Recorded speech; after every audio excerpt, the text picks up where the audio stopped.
Echanova. So, andito ako sa BPO para bilhin po yung package mo.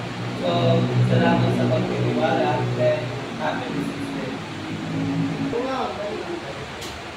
Ayaw, nabigyan mo na sa ibang rin siya lang tayo.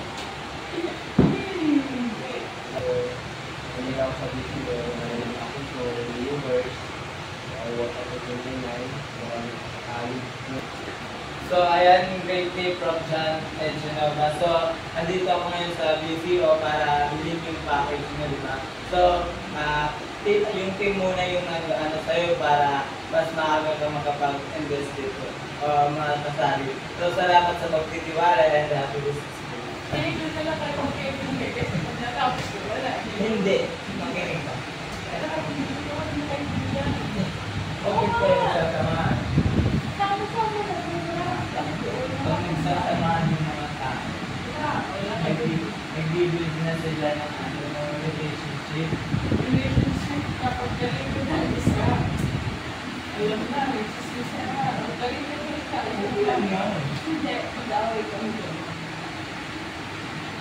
Sabi ko,